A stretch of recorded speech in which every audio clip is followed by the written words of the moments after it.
Hello, happy Diwali my dear student. આજે આપણે દિવાળીના દિવસથી નવું ચેપ્ટર સ્ટાર્ટ કરીએ છીએ. ચેપ્ટર 12 વર્તુળ સંબંધિત ક્ષેત્રફળ. માય સેલ્ફ હર્ષાવશી, મારી ચેનલમાં તમારું સ્વાગત છે. આજે જોઈએ પાર્ટ 1. ઓકે, સૌથી પહેલાં તો વર્તુળ શું છે તે જોઈએ. વર્તુળ વિશે બધાને જ ખ્યાલ હશે. વર્તુળ એટલે આને આપણે સમતલ તરીકે લઈએ તો સમતલના એક નિશ્ચિત બિંદુથી અચળ ધન અંતરે આવેલા બિંદુઓના સમૂહને આપણે વર્તુળ કહીએ છીએ. ખ્યાલ આવ્યો? પહેલું તો વર્તુળ કોને કહેશું? તો સમતલના એક નિશ્ચિત બિંદુથી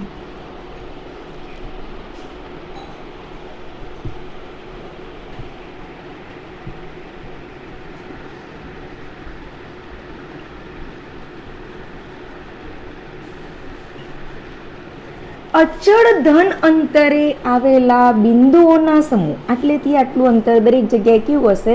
સરખું હશે. એટલે અચળ ધન અંતરે આવેલા બિંદુઓના સમૂહ. સમતલના એક નિશ્ચિત બિંદુથી અચળ ધન અંતરે આવેલા બિંદુઓના સમૂહને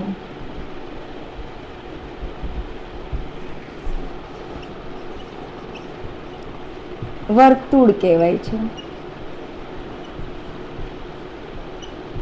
ઓકે, હવે ત્રિજ્યા શું છે? તો ત્રિજ્યા કોને કહેશું? તો જે રેખાખંડનું એક અંત્ય બિંદુ વર્તુળનું કેન્દ્ર હોય અને બીજું અંત્ય બિંદુ વર્તુળ પરનું બિંદુ હોય તો તે રેખાખંડને વર્તુળની ત્રિજ્યા કહેવાય છે. ખ્યાલ આવે છે? ત્રિજ્યા કોને કહેશું? તો જે રેખાખંડ, આ એક રેખાખંડ આપેલો છે લાઈન સાઈડ બેઠ, જે રેખાખંડનું એક અંત્ય બિંદુ વર્તુળનું કેન્દ્ર અને બીજું અંત્ય બિંદુ વર્તુળ પરનું બિંદુ હોય તો તે રેખાખંડને વર્તુળની ત્રિજ્યા એટલે કે રેડિયસ કહેવામાં આવે છે, જેને આપણે આર સંજ્ઞા વડે દર્શાવીએ છીએ. વર્તુળમાં અસંખ્ય ત્રિજ્યાઓ છે, અસંખ્ય ત્રિજ્યાઓ છે. ખ્યાલ આવે છે? ઓકે, જોઈ લઈએ ત્રિજ્યા.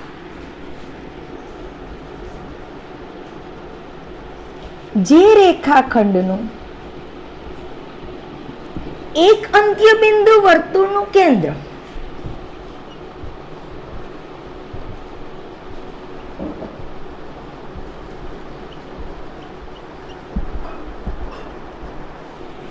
અને બીજું અંત્ય બિંદુ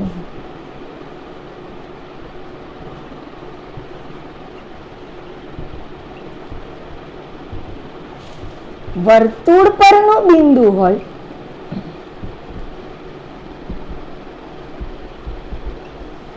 તે રેખાખંડને વર્તુળની ત્રિજ્યા કહેવાય.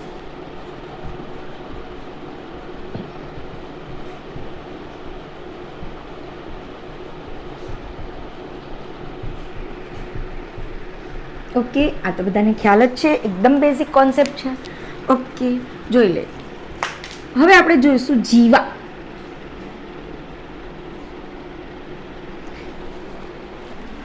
જે રેખાખંડના બંને અંત્ય બિંદુ, દાખલા તરીકે આ રેખાખંડ છે જેના બંને અંત્ય બિંદુ વર્તુળ પરના બિંદુ હોય, એટલે જે રેખાખંડના બંને અંત્ય બિંદુઓ વર્તુળ પરના બિંદુ હોય તો તે રેખાખંડને વર્તુળની જીવા કહેવાય છે.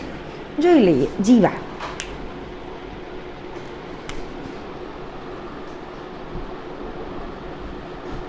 જે રેખાખંડના બંને અંત્ય બિંદુઓ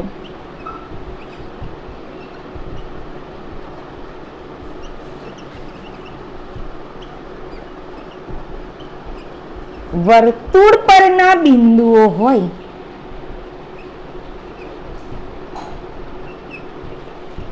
તે રેખાખંડને વર્તુળની જીવા કહેવાય છે.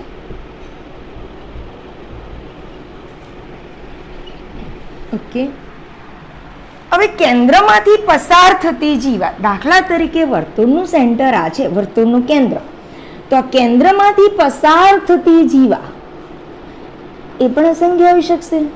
કેન્દ્રમાંથી પસાર થતી જીવાને વર્તુળનો વ્યાસ કહેવામાં આવે છે, ડાયામીટર, કે જેને આપણે ડી સંજ્ઞા વડે દર્શાવીશું. લખી દઈએ વ્યાસ.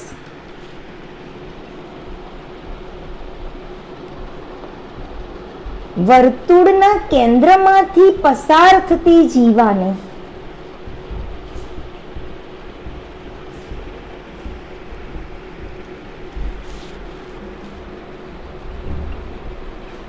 વર્તુળનો વ્યાસ કહેવાય છે, જેને આપણે ડી સંજ્ઞા વડે દર્શાવીશું. Okay, clear? આપણે જોઈ ગયા પહેલા વર્તુળ કે સમતલના એક નિશ્ચિત બિંદુથી અચળ ધન આવેલા બિંદુઓના સમૂહ કે જેને આપણે વર્તુળ કહીએ છીએ. ત્રિજ્યા એટલે કે જે રેખાખંડનું એક અંત્ય બિંદુ વર્તુળ પરનું બિંદુ, વર્તુળનું કેન્દ્ર, અને બીજું અંત્ય બિંદુ વર્તુળ પરનું બિંદુ હોય તો તેવા રેખાખંડને આપણે શું કહીએ છીએ? ત્રિજ્યા કહીએ છીએ.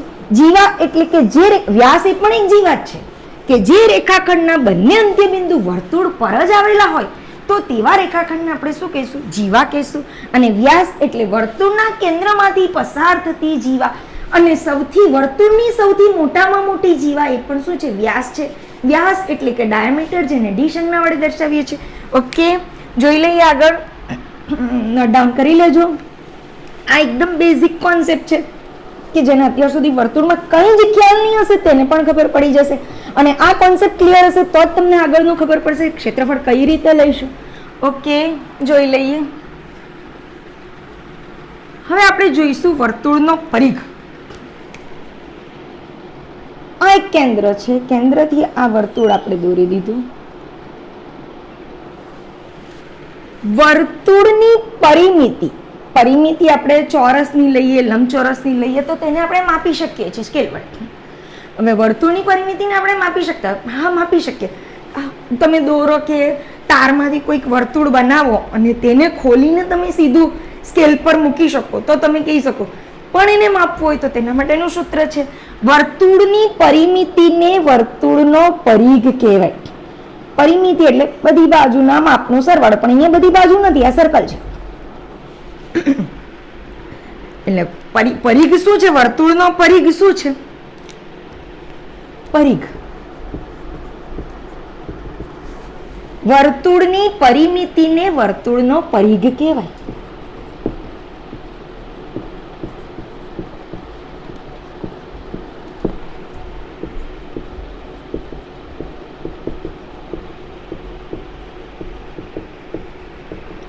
ઓકે, ફરતે તમે જોયું હશે પૈંડાની ફરતેની ધાર એ એનો પરિઘ છે. બંગડીની ફરતેનો ધાર એ એની પરિઘ કહેવાશે. આ વચ્ચેની જગ્યાનું કઈ આ ફરતેનો ભાગ એને પરિઘ કહેવાશે. અને વર્તુળના પરિઘનું સૂત્ર છે વર્તુળનો પરિઘ બરાબર 2πr. હવે તમને થશે પાઈ શું છે? તો પાઈ એ એક ગ્રીક ભાષાનો શબ્દ છે.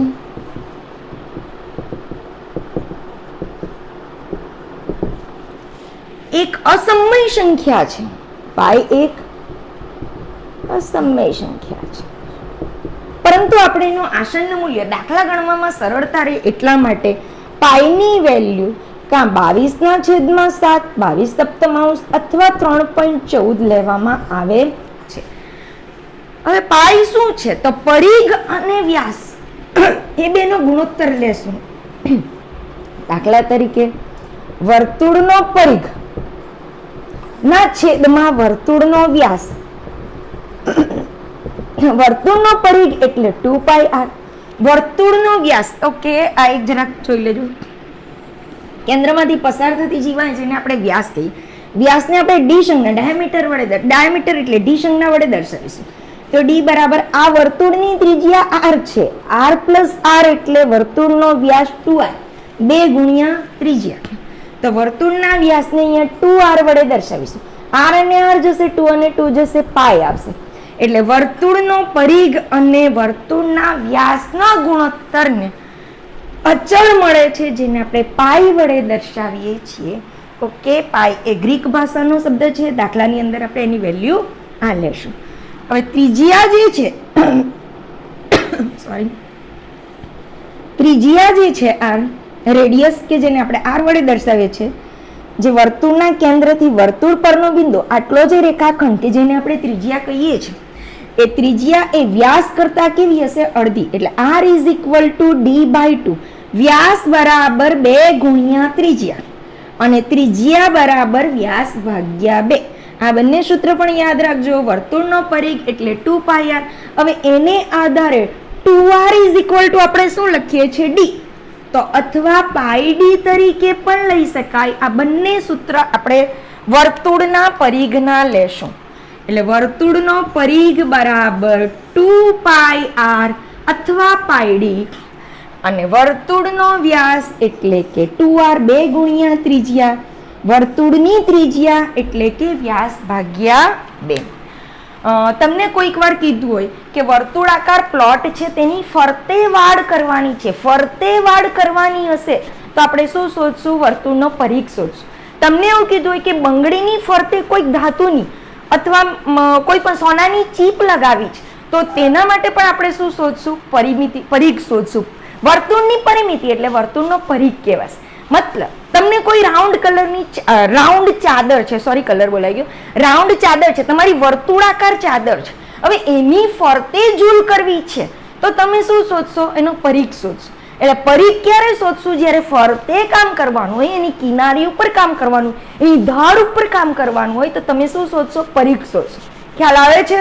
દાખલા તરીકે તમારે વર્તુળાકાર કોઈ પણ પ્લોટ છે તેની ફરતે રસ્તો બનાવવાનો છે અથવા ફરતે કંઈક વાડ કરવાની છે, ફરતે ચણતર કરીને દિવાલ બનાવી દેવાની છે તો તેના માટે તમે શું શોધશો? પરિઘ શોધો છો. ખ્યાલ આવે છે?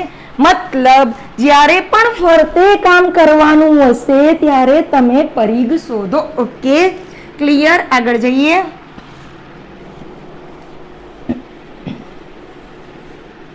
હવે વર્તુળનું ક્ષેત્રફળ. વર્તુળનું ક્ષેત્રફળ આ એક વર્તુળ છે. આપણે અત્યારે જ વાત કરી ગયા કે જો વર્તુળની ફરતે કામ કરવાનું હોય તો આપણે શું શોધીએ? પરિઘ શોધીએ.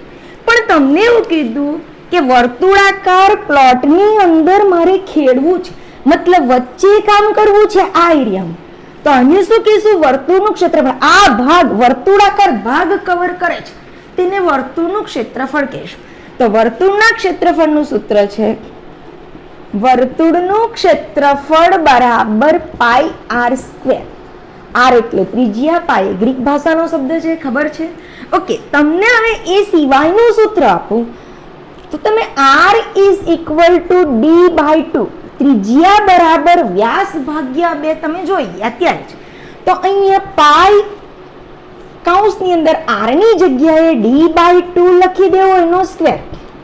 તો πd²/d નો સ્ક્વેર થશે, 2 નો વર્ગ 4 એટલે πd²/4. એટલે વર્તુળના ક્ષેત્રફળના સૂત્ર છે πr² અથવા πd²/4. Okay, clear? Note down કરી લો.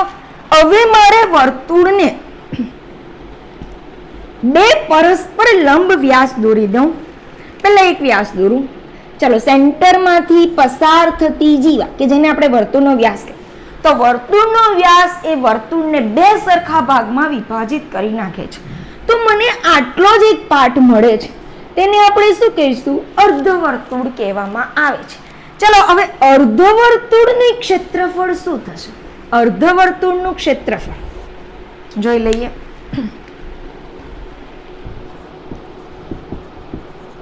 અર્ધવર્તુળનું ક્ષેત્રફળ બરાબર, ચલો, વર્તુળના ક્ષેત્રફળનું અડધું. વર્તુળનું ક્ષેત્રફળ πr² છે, πr² છે, તો એનું અડધું એટલે હાફ πr², એટલે 1/2 πr² એ અર્ધવર્તુળનું ક્ષેત્રફળ થશે. હવે તમારે અર્ધવર્તુળ ભાગની ફરતે તમારે કંઈક કામ કરવું છે. દાખલા તરીકે અર્ધવર્તુળાકાર પ્લોટની ફરતે વાડ કરવી છે, દિવાલ કરે, કંઈ પણ કામ કરવું છે તો તમે શું શોધશો? અર્ધવર્તુળની પરિમિતિ શોધશો. તો અર્ધવર્તુળની પરિમિતિ એટલી, અર્ધવર્તુળની પરિમિતિ બરાબર, જો આખા વર્તુળની પરિમિતિ જે છે તેની હાફ થઈ જશે. આખા વર્તુળની પરિમિતિ 2πr છે, તો આપણે જોઈ લઈએ 2πr. એટલે એની હાફ થઈ જશે એટલે 1/2 2πr પ્લસ અહીંયા તમે જોઈ શકો છો કે અર્ધવર્તુળની અંદર વ્યાસ છે તો આટલેથી આટલી ત્રિજ્યા પ્લસ આ ત્રિજ્યા એટલે 2r થશે એટલે r પ્લસ r 2r અથવા d પણ લખી શકો 2r એટલે અર્ધવર્તુળની પરિમિતિ થશે πr પ્લસ 2r 2r એટલે તમે d વડે પણ દર્શાવી શકો d is equal to 2r diameter એટલે 2 ગુણ્યા રેડિયસ મતલબ વ્યાસ બરાબર 2 ગુણ્યા ત્રિજ્યા અથવા તમે એનું સૂત્ર πr પ્લસ d પણ લખી શકો અર્ધવર્તુળની પરિમિતિ એટલે અર્ધવર્તુળાકાર ચાપ પ્લસ વ્યાસ ખ્યાલ આવે છે અર્ધવર્તુળાકાર ચાપ એટલે આ πr પ્લસ આ πr એટલે 2πr એટલે વર્તુળનો પરિઘ થશે એ પરિઘનું અડધું એટલે πr થશે πr વત્તા વ્યાસ એટલે કે વર્તુળની અર્ધવર્તુળની પરિમિતિ ઓકે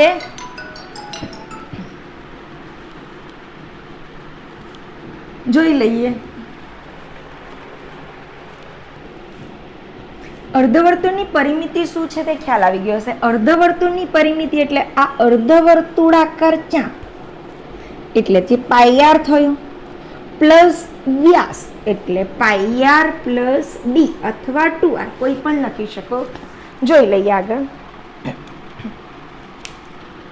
દાખલા તરીકે એક વર્તુળ છે જેને હું 4 સરખા ભાગમાં ડિવાઈડ કરી નાખું આ એક વર્તુળ છે આ વર્તુળની 4 પાર્ટ પાડી મતલબ 2 વ્યાસ દોરી દઉં સેન્ટરમાંથી પસાર થતા 2 પરસ્પર લંબ હોય એવા પરસ્પર લંબ એટલે 90 ડિગ્રીનો ખૂણો બનાવશે એવા હું 2 વ્યાસ દોરી દઉં છું તો આ ખૂણો કેટલાનો હશે 90 ડિગ્રી આ પણ 90 ડિગ્રી આ પણ 90 ડિગ્રી આ પણ 90 9 ચોક 36 એટલે વર્તુળના કેન્દ્ર આગળનો ખૂણો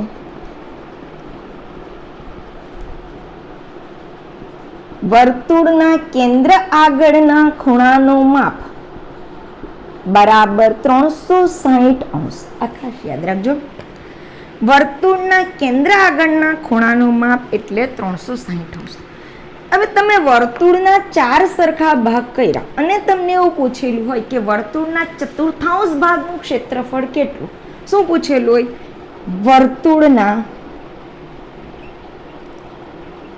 ચતુર્થાંશ ભાગનું ક્ષેત્રફળ જોઈએ આપણે વર્તુળનો હાફ પાર્ટ જોઈ ગયા વર્તુળનો હાફ પાર્ટ એટલે 1/2 પાઈ આખા ક્ષેત્રફળનું સૂત્ર છે વર્તુળના ક્ષેત્ર જોઈ લઈએ પહેલેથી થોડું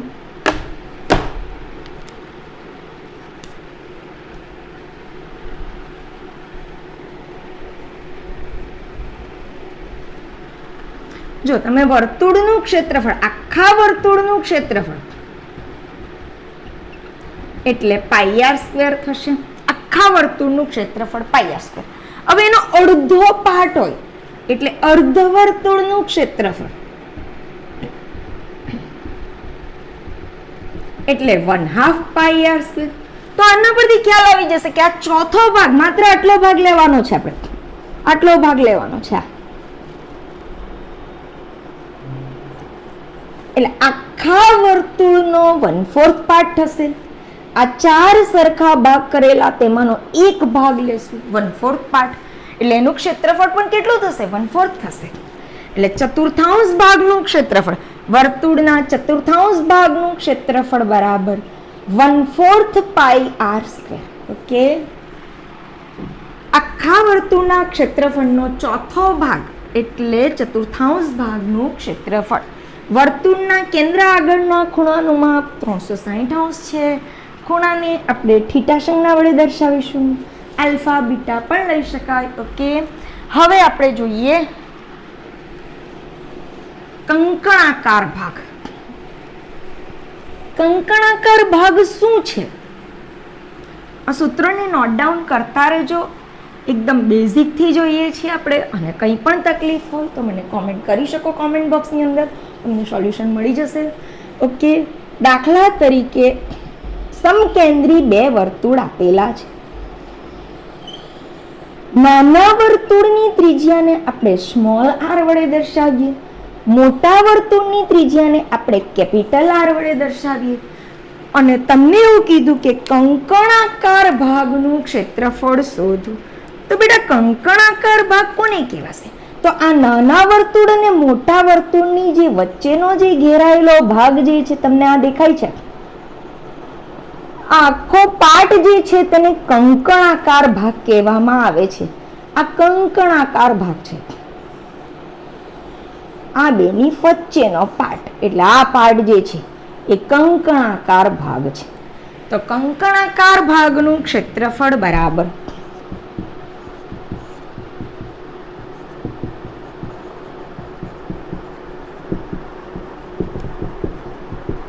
કેવી રીતે શોધશું બોલો?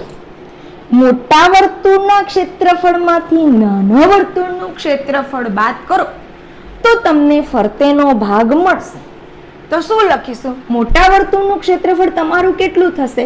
કેપિટલ આર છે, કેપિટલ આર ત્રિજ્યા, એટલે મોટા વર્તુળનું ક્ષેત્રફળ થશે પાઈ આર સ્ક્વેર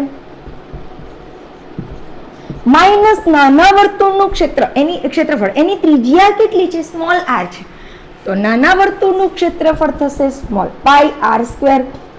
પાઈ કોમન લઈ લઈએ, capital R square minus small R square, એટલે તમને કંકણાકાર ભાગનું ક્ષેત્રફળ મળશે. Okay, clear? કંઈ પણ તકલીફ હોય તો મને તમે જણાવી શકો છો. એટલે તમને બે ત્રિજ્યા અલગ આપેલી હશે અને તમે આપણે આવી રીતે દાખલો ગણશું, આ સૂત્રો ડાયરેક્ટ મૂકી દેશું, પાઈ કૌંસની અંદર R square minus R square. Clear? એટલે ડાયરેક્ટ તમે આ સૂત્ર યાદ રાખી શકો છો. જોઈ લઈએ વૃત્તાંશ શું છે તે જોઈએ. ચાપ જોઈએ. દાખલા તરીકે વર્તુળ ઉપર બે બિંદુઓ A અને B આપેલા છે. તો આ A અને B સુધીનો જે ભાગ, આટલેથી આટલો ભાગ, જેને આપણે ચાપ કહીએ છીએ, આર્ક, ખ્યાલ આવે છે? ચાપ, જેને આપણે દાખલા તરીકે કોઈ અહીંયા P બિંદુ હશે તો ચાપ APB તરીકે લખી શકીએ. ખ્યાલ આવે છે? હવે એક્ઝેક્ટ અર્ધવર્તુળ પાર્ટ એટલે આ કેન્દ્રમાંથી પસાર થાય આટલો ભાગ, પણ આટલેથી આટલો ચાપ એને આપણે અર્ધવર્તુળ ચાપ કહીએ. અને આખો ભાગ કે જેને આપણે વર્તુળનો પરિઘ કહીએ, આખો ભાગ આવશે તે વર્તુળનો પરિઘ. અડધો ભાગ હશે, દાખલા તરીકે આખો ભાગ મેં રેડથી દર્શાવેલો છે, એટલે રેડ જે પાર્ટ છે એ વર્તુળનો પરિઘ છે. આટલેથી આટલો પાર્ટ છે એ અર્ધ પરિઘ છે. હવે હું બ્લેક વડે દર્શાવી છું, એ અર્ધ પરિઘ કરતા પણ ઓછું અંતર,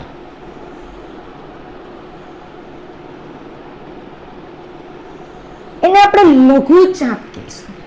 શું કહીશું? લઘુ ચાપ. પરિઘ એટલે શું? આખો તમને જે રેડ પાર્ટ મેં બતાવેલો તો આખો પાર્ટ એટલે વર્તુળનો પરિઘ. અર્ધવર્તુળ ચાપ કરતા ઓછો ભાગ આવશે, ઓછું અંતર આવશે, ઓછું માપ હશે, એટલે અર્ધવર્તુળ ચાપ કરતા ઓછું માપ દર્શાવે તેને લઘુ ચાપ કહીશું. અર્ધવર્તુળ ચાપ કરતા વધારે ભાગ, દાખલા તરીકે આ Q બિંદુ અહીંયા છે અને આટલેથી આટલો આખો પાર્ટ છે, બ્લેક વડે બ્લુ વડે દર્શાવી દઉં છું. આટલેથી આટલો આખો પાર્ટ જે છે એને આપણે ગુરુચાપ કહીશું. આટલો આખો પાર્ટ કે જેને ગુરુચાપ કહેવામાં આવે છે. આ બ્લેક વડે દર્શાવેલો ભાગ એ લઘુચાપ છે. લઘુચાપ એટલે ચાપ APB, એટલે આટલેથી આટલો પાર્ટ એ લઘુચાપ છે. એકદમ ક્લિયર સમજી લેજો. એ અર્ધવર્તુળ ચાપ કરતા ઓછો છે એટલે એને લઘુચાપ કહીશું. ગુરુચાપ કે જે અર્ધવર્તુળ ચાપ કરતા વધારે છે એટલે એને ગુરુચાપ કહીશું. ગુરુચાપ એટલે ચાપ AQB કે જે બ્લુ વડે દર્શાવેલો છે, જે ભૂરા વડે દર્શાવેલો છે, આવી રીતે દર્શાવેલો છે. ચાપ AQB, આ AQB ગુરુચાપ છે, APB લઘુચાપ છે. ઓકે, હવે વૃત્તાંશ શું છે તે જોઈ લઈએ.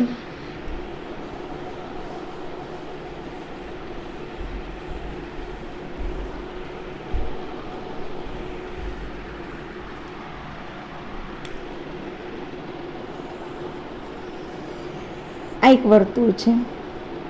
હા, એક લઘુચાપની લંબાઈ એ જોવાના રહી ગયું આપણે. દાખલા તરીકે આ વર્તુળનું કેન્દ્ર છે. આ બે બિંદુઓ એ અને બી, બે બિંદુઓ આપેલા છે. આપણે આટલો ભાગ કે જેને આપણે લઘુચાપ કીધો, આ લઘુચાપના બે બિંદુ આગળથી આપણે એક ત્રિજ્યા લઈએ OA અને બીજી ત્રિજ્યા OB લઈએ, તો તેની વચ્ચે જે થીટા ખૂણો રચાય છે, આ બે ત્રિજ્યાઓની વચ્ચેનો ખૂણો કે જેને આપણે થીટા કહીશું. તો તમને પૂછાય કે આ લઘુચાપની લંબાઈ કેટલી થશે? તો લઘુચાપની લંબાઈનું સૂત્ર છે, લઘુચાપની લંબાઈ બરાબર થીટાના છેદમાં 360. કેમ 360? વર્તુળના કેન્દ્ર આગળના ખૂણાનું માપ 360 ડિગ્રી થશે, ગુણ્યા વર્તુળનો પરિઘ એટલે 2πr. 180 દુ કેટલા થશે? 360. એટલે તમારું સૂત્ર πr થીટાના છેદમાં 180 આ લખશો તો પણ ચાલશે, અથવા તમે થીટાના છેદમાં 360 ગુણ્યા 2πr લખશે તો પણ ચાલશે. કોઈ પણ રીતે લખી શકો, અથવા તમે થીટાના છેદમાં 180 ગુણ્યા πr પણ લખી શકો. એટલે લઘુચાપની લંબાઈનું સૂત્ર, લઘુચાપની લંબાઈ πr થીટાના છેદમાં 180 ડિગ્રી એ પણ લખી શકો. થીટાના છેદમાં 360 ગુણ્યા 2πr એટલે વર્તુળનો પરિઘ એ પણ લખી શકો, અથવા થીટા બાય 180 એ તો આના સરખું જ થશે. ઓકે, કોઈ પણ રીતે તમે લઘુચાપની લંબાઈ શોધી શકો છો. હવે આપણે ગુરુચાપની લંબાઈ, ગુરુચાપ આટલેથી આટલો લઘુચાપ, તો આ સિવાયનો ગુરુચાપ છે. તો ગુરુચાપની લંબાઈ બરાબર, આ સૂત્રને નોટ ડાઉન કરી લેજો, આપણે દાખલાની અંદર આવશે. હવે છે ગુરુચાપની લંબાઈ. આ લંબાઈને તમે L સંજ્ઞા વડે દર્શાવશો. લઘુચાપની લંબાઈ તો આપણે ડાયરેક્ટ લઘુચાપની લંબાઈ L લખી દઈશું, ગુરુચાપની લંબાઈ એ પણ L વડે દર્શાવ. હવે ગુરુચાપની લંબાઈ એટલે આખી આટલેથી આટલો આ બ્લેક સર્કલ જે દેખાય છે એ તમારી ગુરુચાપની લંબાઈ થશે. તો ગુરુચાપની લંબાઈ આપણે કેવી રીતે મેળવશું? તો બેટા આખો જે પાર્ટ છે એ વર્તુળનો પરિઘ છે. વર્તુળના પરિઘમાંથી આ લઘુચાપની લંબાઈ એટલે આટલેથી આટલો પાર્ટ બાદ કરીશું તો આપણને ગુરુચાપની લંબાઈ મળી જશે. તો શું કરશું?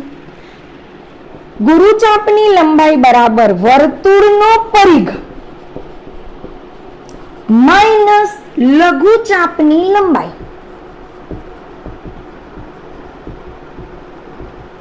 ચાલો, વર્તુળનો પરિઘ એટલે 2πr માઇનસ લઘુચાપની લંબાઈ. આપણું સૂત્ર છે πr થીટા બાય 180. લખી દઈએ, πr થીટાના છેદમાં 180 ડિગ્રી થઈ ગયું. આપ લખી શકો છો તમે.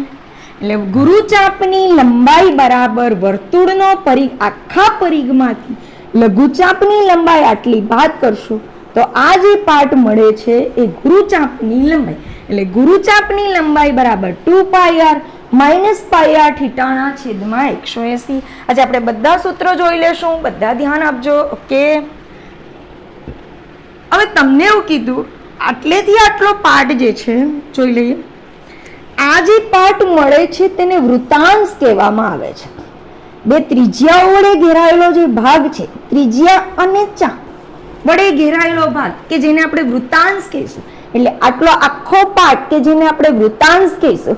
વૃત્તાંશ એટલે ચાપ, દાખલા તરીકે PL, તો ચાપ APB પ્લસ આ બે ત્રિજ્યાઓ વચ્ચે ઘેરાયેલો ભાગ એટલે વૃત્તાંશ કહીશું. જોઈએ, લઘુ વૃત્તાંશનું ક્ષેત્રફળ બરાબર આ નીચેનો ભાગ છે એટલે લઘુ વૃત્તાંશ, આ ગુરુ વૃત્તાંશ કહેવાશે. લઘુ વૃત્તાંશનું ક્ષેત્રફળ બરાબર અમુક વાર તમને એક્ઝામની અંદર જ્યારે દાખલાઓ આપે છે ત્યારે માત્ર વૃત્તાંશ લખેલું હોય, તો વૃત્તાંશ લખેલું હોય ત્યારે તમારે લઘુ વૃત્તાંશ છે, ગુરુ વૃત્તાંશ હશે, શું હશે એવું વિચારવાનું નહીં. લઘુ વૃત્તાંશ જ લઈ લેવાનું, મોટે ભાગે લઘુ વૃત્તાંશ જ આવશે. અને ગુરુ વૃત્તાંશ જો પૂછેલું હશે તે લોકો ક્લિયર કરી આપશે કે ગુરુ વૃત્તાંશનું ક્ષેત્રફળ શોધો. ઓકે, જોઈ લઈએ. લઘુ વૃત્તાંશનું ક્ષેત્રફળ બરાબર થીટાના છેદમાં 360 ગુણ્યા વર્તુળનું ક્ષેત્રફળ એટલે પાઈ આર સ્ક્વેર. ખ્યાલ આવે છે? અથવા તમને દાખલાની સરળતા ખાતર પાઈ આર સ્ક્વેર થીટાના છેદમાં 360 અંશ એ પણ લખી શકો. એટલે લઘુ વૃત્તાંશનું ક્ષેત્રફળ. લઘુ વૃત્તાંશ શું છે તો તમે જોયું હશે, આટલો આખા વર્તુળના પાર્ટમાંથી જે આટલો આખો પાર્ટ મળે છે આ થીટા કહીશું. આટલો આખો જે પાર્ટ મળે છે મતલબ આટલેથી આટલો આખો પાર્ટ જે કપાયેલો છે અહીંયા થીટા એંગલ હશે, તો આટલો જે ભાગ છે આખો એને લઘુ વૃત્તાંશ કહેવામાં આવે છે. તો લઘુ વૃત્તાંશનું ક્ષેત્રફળ છે પાઈ આર સ્ક્વેર થીટાના છેદમાં 360 અંશ. લખી દેજો, નોટ ડાઉન કરી દેજો. હવે તમને થશે ગુરુ વૃત્તાંશનું ક્ષેત્રફળ. ગુરુ વૃત્તાંશનું ક્ષેત્રફળ જતા લઘુ વૃત્તાંશની પરિમિતિ જોઈ લઈએ. પરિમિતિ એટલે આ ચાપ કે જેને આપણે એલ વડે દર્શાવીએ, આ લઘુચાપની લંબાઈ પ્લસ 2 ત્રિજ્યા એટલે લઘુચાપ. આ જે આખું લઘુ વૃત્તાંશ જે છે એની પરિમિતિ જોઈ લઈએ. લઘુ વૃત્તાંશની પરિમિતિ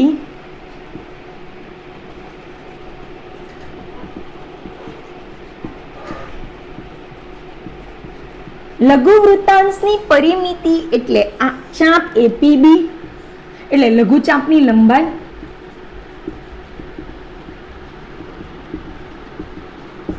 પ્લસ આ એક ત્રિજ્યા પ્લસ આ ત્રિજ્યા એટલે ત્રિજ્યા વત્તા ત્રિજ્યા 2 ગુણ્યા ત્રિજ્યા.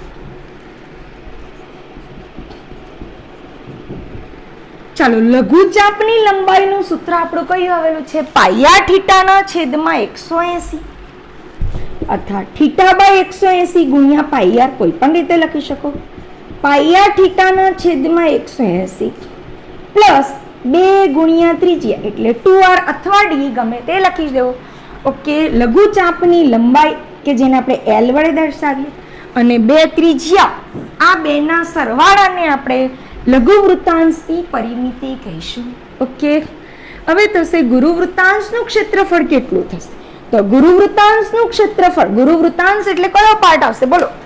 ગુરુ વૃત્તાંશ એટલે આ જે લઘુ વૃત્તાંશ બાદ કરીએ તે સિવાયનો આ જે બ્લુ પાર્ટ દેખાય છે તમને, આ જે પાર્ટ છે એ કયો છે? ગુરુ વૃત્તાંશ. આખો આટલો પાર્ટ જેને ગુરુ વૃત્તાંશ કહીશું. તો જોઈએ, ગુરુ વૃત્તાંશનું ક્ષેત્રફળ બરાબર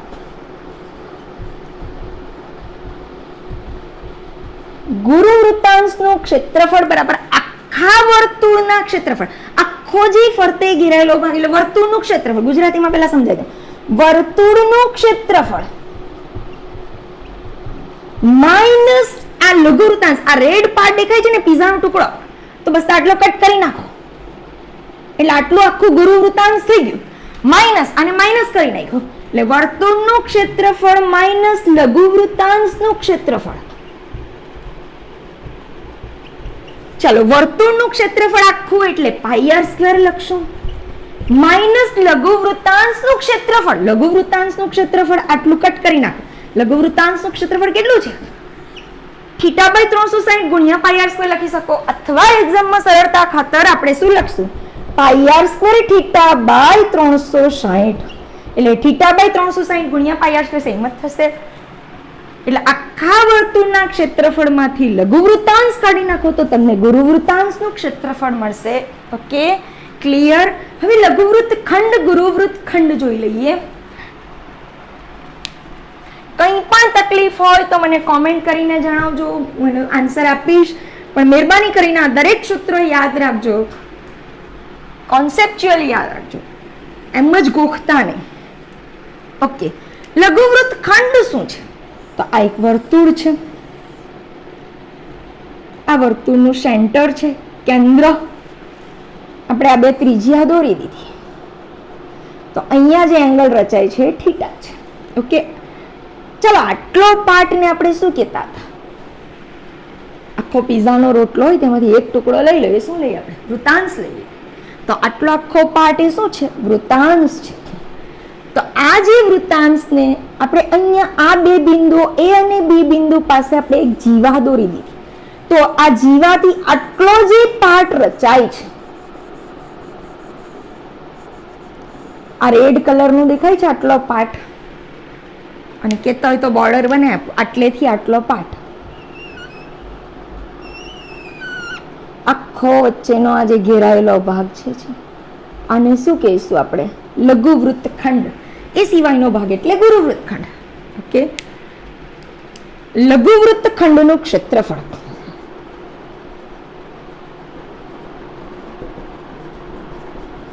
ચલો, લઘુ વૃત્તખંડનું ક્ષેત્રફળ તમે કઈ રીતે શોધશો? તો આખો જે લઘુ વૃત્તાંશ છે, આખું લઘુ વૃત્તાંશ છે આટલું આખું, તો પહેલા લઘુ વૃત્તાંશનું ક્ષેત્રફળ લઈ લેવાનું.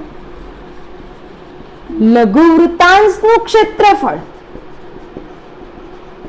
માઇનસ આ એક ત્રિકોણ બનશે. તમને બે ત્રિજ્યાઓ અને જીવાઓથી ઘેરાયેલો જે ભાગ છે સમદ્વિભુજ ત્રિકોણ જ હશે, કારણ કે બે બાજુઓ સરખી છે, ત્રિજ્યા જ છે. એટલે આ જે ઘેરાયેલો ભાગ છે એ કયો ત્રિકોણ છે તે ખબર પડશે. એટલે લઘુ વૃત્તાંશનું ક્ષેત્રફળ માઇનસ ત્રિકોણનું ક્ષેત્રફળ. ત્રિકોણના ક્ષેત્રફળ તો બધાને ખબર જ હશે. એટલે લઘુ વૃત્તાંશમાંથી ત્રિકોણ બાદ કરશો તો તમને લઘુ વૃત્તખંડનું ક્ષેત્રફળ મળશે. લઘુ વૃત્તખંડ શું છે એટલે ખબર છે? આટલો એક આખો પાર્ટ કે જેને આપણે લઘુ વૃત્તખંડ કહીએ છીએ. હવે ગુરુ વૃત્તખંડનું ક્ષેત્રફળ પૂછ્યું તો તમે શું કરશો? ગુરુ વૃત્તખંડનું ક્ષેત્રફળ બરાબર વર્તુળના ક્ષેત્રફળમાંથી લઘુ વૃત્તખંડ બાદ કરી નાખો. એટલે ગુરુ વૃત્તખંડનું ક્ષેત્રફળ બરાબર ઉપર લખી દઈએ.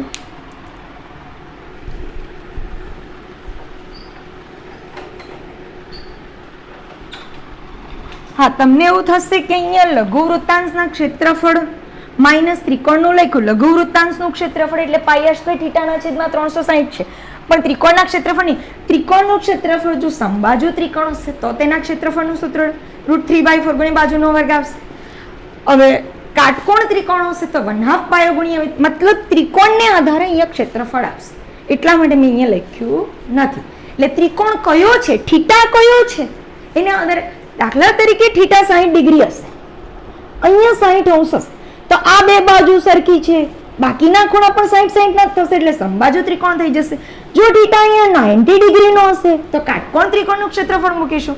મતલબ થીટાના આધારે આપણે અહીંયા ક્ષેત્રફળના સૂત્રો મૂકીશું. હું જોઈ લઈએ. એટલે ત્રિકોણ કયો છે તેના પર આધાર રાખશે. અહીંયા ગુરુ વૃત્તખંડનું ક્ષેત્રફળ બરાબર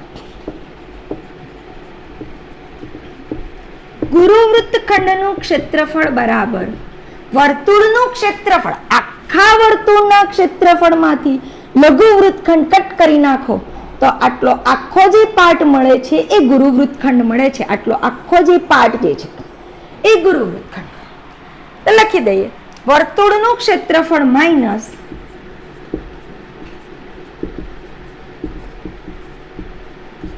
લઘુ વૃત્તખંડનું ક્ષેત્રફળ.